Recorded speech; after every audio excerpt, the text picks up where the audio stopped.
Thank you for not laughing too loud.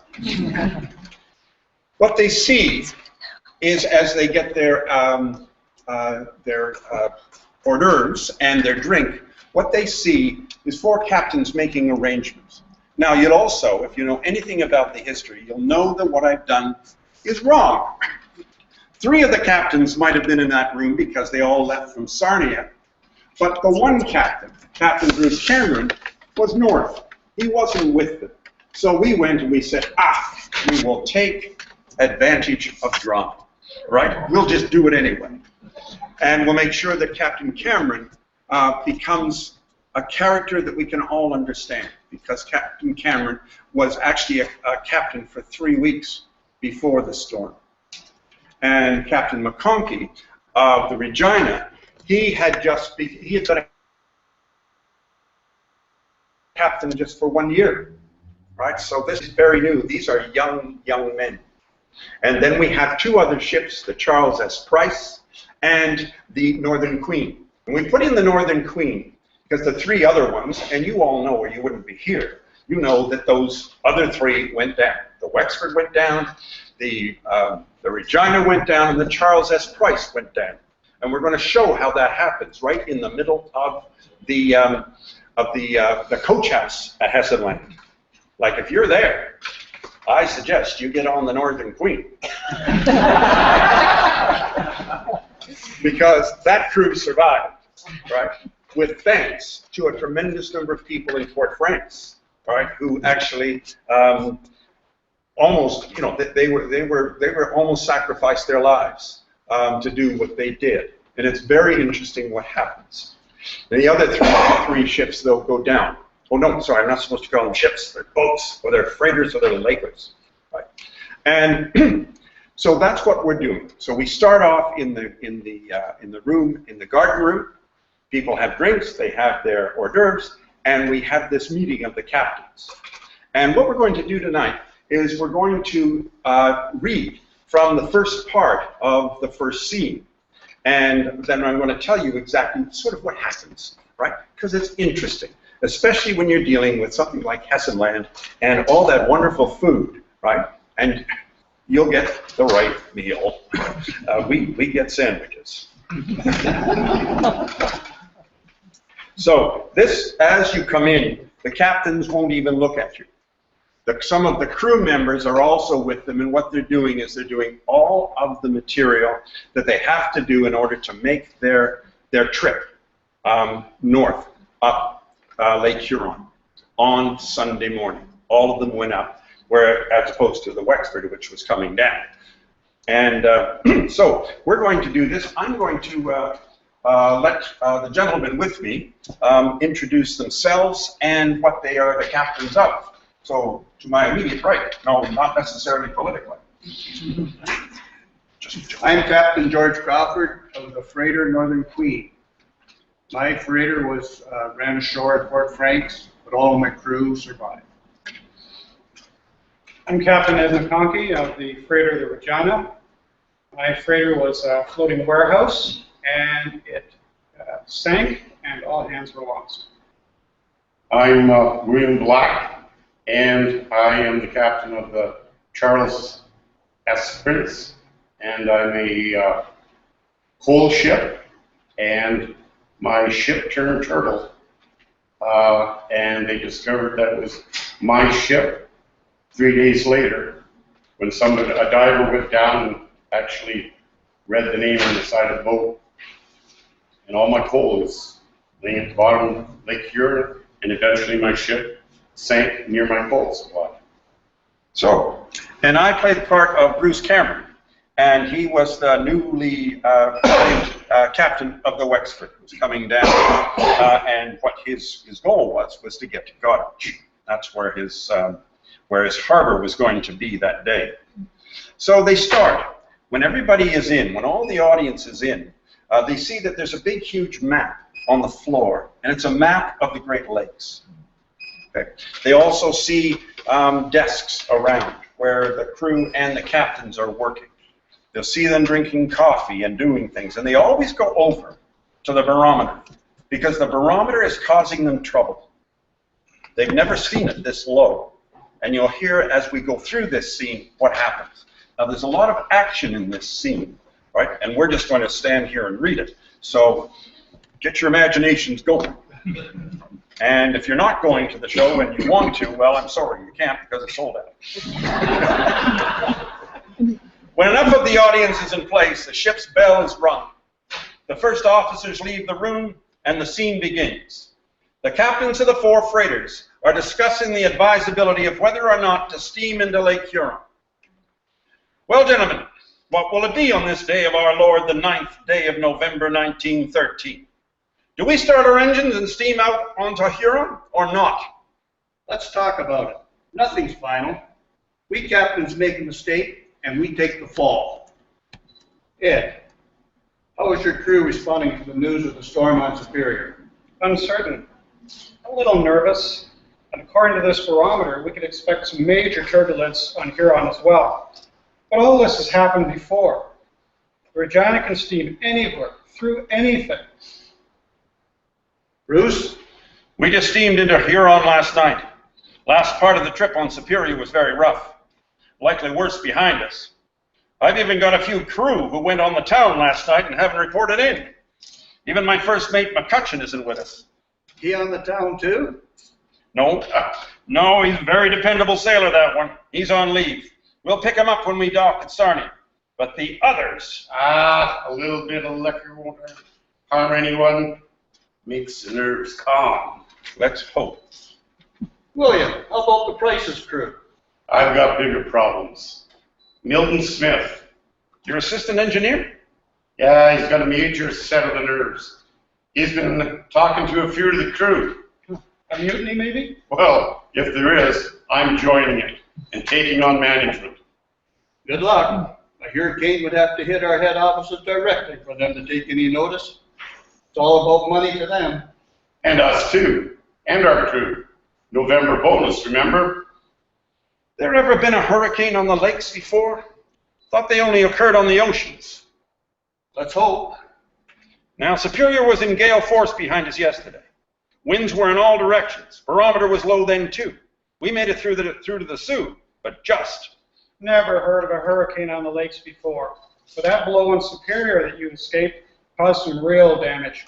I heard the Huronic was almost lost. The tourist passenger boat? It just made it in. I guess it didn't want to become the Titanic of the Great Lakes. But 2 freighters are still missing. Missing? Do we know which ones? Leafield and Henry B. Smith. Smith? That's a large freighter. And with a barometer like this, there's reason to pause going out today. Why are we even thinking we have the authority to make a decision on this? The head office knows what we know, and they say go. And looking out today, it's almost calm. Except for this. He refers to the barometer. I've never seen it so low, ever. My goodness, is Bruce Cameron the famous, young, courageous defenseman of the champion Collingwood Shipbuilders Hockey Club and newly appointed captain of the Wexford hesitant? Yes, I was out there yesterday. Oh, that's right. I'm sorry to mention it. Congratulations on your appointment, Bruce. Yes, well deserved. Be good to have a man of caution as our newest captain. McConkey here is a little too sure of himself. He of 1 whole year's command. Congratulations. Yes, congratulations, Bruce. Thank you. But back to our problem at hand. That barometer may be low, but it has been stable. That doesn't give me much confidence. Any boats not going? Some.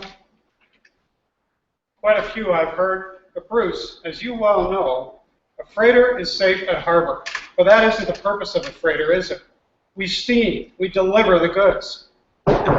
And then there is a rap on the door. 2 drunken sailors come in, and I'm not going to tell you what actually happens there.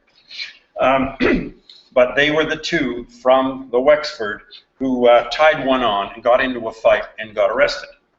And they want something. And these people actually existed. These are not figments of my imagination. These 2 guys came to their captain and wanted him to pay their fines in order for them to get back on the freighter. He said no. So he was missing 3 of his crew. Now we're going to jump to another scene, And this scene is about another fellow who is actually, he was on the Price, and he was the assistant engineer on the Price. His name was Milton Smith, and Milton Smith had gremlins. He had the heebie-jeebies about what was going to happen.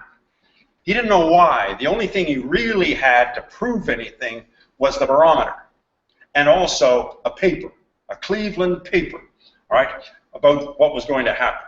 So in this scene, Dave is going to play the part of, again, William Black, thank you. And John is going to be McConkey, and I will be Milton Smith.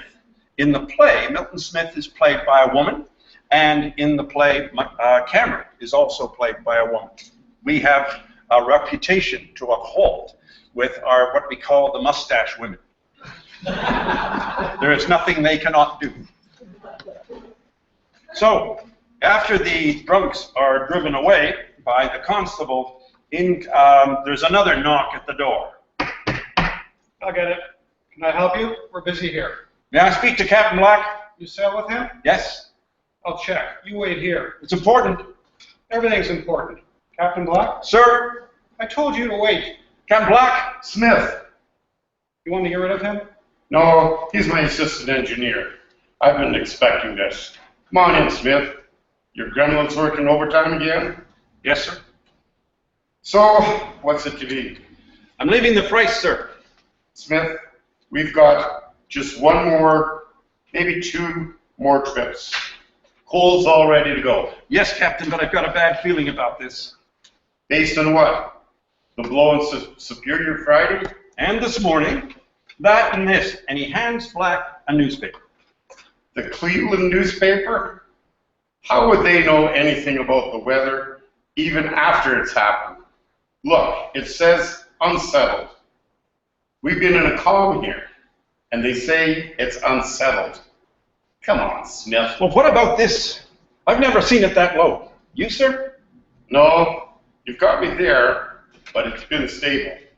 And you know, if you were bailed out now, you're not likely to get back on the Prince next season. I'll have to chance that. May I get my pay now? I want to, You know what, I'm not the paymaster, and you'll get your pay when you get back home to port after the last run and not before. Milton, you're a good sailor. The Price is a fine freighter. It's November. The weather is always unsettled. You get your bonus for this trip, and you can use that, can't you? Captain, I've got a bad feeling about this. I don't really know why, except for that barometer. And your gremlins. Yeah, those two. But I've got experience. In November runs. Then off you go. You've had those gremlins before, but not like this. Maybe we're all better off if you don't make this run. I hope so, Captain. I'm sorry about not being... Don't worry about your replacement. I've got Reynolds. He's a good man. That he is. Captain, Yes, Smith? I wish you could make another decision. The barometer is not one of my gremlins. It does give me a moment to pause, Milton. You take care now. You too, sir. Now, that's that. Oh, you can applaud now. It's the end of the scene.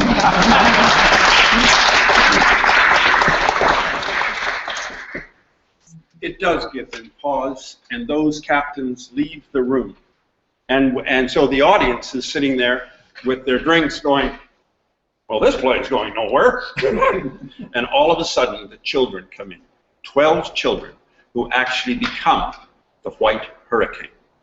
I'm not going to tell you too much about them, but they do an extraordinary piece of work over that map with 12 freighter models that they put on the map, and they sink them all. Because that night, 12 freighters went down, 8 on Lake Huron. So they go through all this, but the kids who, they range in age from 13 through to about 8. And there's about 6 boys, 6 girls. And they have a special costume. And they explain this because they notice that you're there. They notice that the audience is there. And so they decide that they had better explain themselves. And we go through a number of things which are very funny, but finally, the young woman who plays Cassandra, and if you know anything about Greek mythology, you know that Cassandra was a priestess, a Trojan priestess. And she was given the ability to foresee the future. But Apollo, who gave her that, wanted her to do other things, you see. And she wouldn't. Well, he couldn't take back the gift of foresight, but he made sure that nobody believed her, even though everything that she did was true. And so that's how, when you call somebody a Cassandra, that's what it's based on. Well, the kids then, they decide that they'd better show the audience who they are, because the audience is pretty, well, who are these kids? And they all have coats on, but they're dressed like kids of 1913. They have pants, they have shirts, they have this coat. The girls have a blouse, they have skirts. Well, they take off those coats because they are the harbingers of the white hurricane. They take them off, and you see that the colors on their clothes are different. The bottom there is brown, and then it moves up to blue, then it moves up to gray, and then it moves up to white. And when they are without their coats, they are incredibly forceful. They're the ones that actually take all those ships down. But do they want to? In our play, whereas in David's song, right, it's this witch, right, and the witch wants to take them down. Not our kids. Our kids are a force of nature, so that they don't really have any thought at all about killing people. They don't want to do that. And so they try to warn them, right, and they warn them in another space, because as the audience leaves to go to dinner after this scene, they go out through the doors of Hessenland, and they go towards the coach house. Everybody know that big tower? That's where the kids are. And they're starting to call out warnings to the captains and to the people who are there. Of course, the captains completely ignore them, and they go into the coach house where they have dinner. And that's as much as I'm going to tell you, because it's interesting. But during the evening, we actually see each one of those three ships, these three freighters, go down. And there's a special way of taking them down. Very gentle, as opposed to David McAdams, which is snot. Right? This is much more gentle. But all of them go down except for the Northern Queen. And Ken Munger asked me, he said, "Oh, please, let me be the captain of the Northern Queen. I don't want to die. I don't want to die." So that Can't swim, and he can't swim. A lot of the crew couldn't swim. And so there is a lot. I don't really write about history at all. I'm not terribly interested in writing about history. I'm interested in writing about people who get caught in a humongous jam, in a humongous problem. And this one really appealed to me. I'm doing another show at the same time, so this one had to appeal to me because I can't afford the time to do it. But I love the idea so much, and this is the only time it can be done. And it's interesting, and Paul sort of mentioned it at the very beginning. And it's something that I hold very strongly, and that is when a community wishes to tell its story through art, whether it is visual art, whether it's dramatic art, whether it's through songs, whether it's writing, whether it's through poetry, that community is one to live in, because that's where life is. And we found that out with so many different events. This is quite an area to live in. I live in northern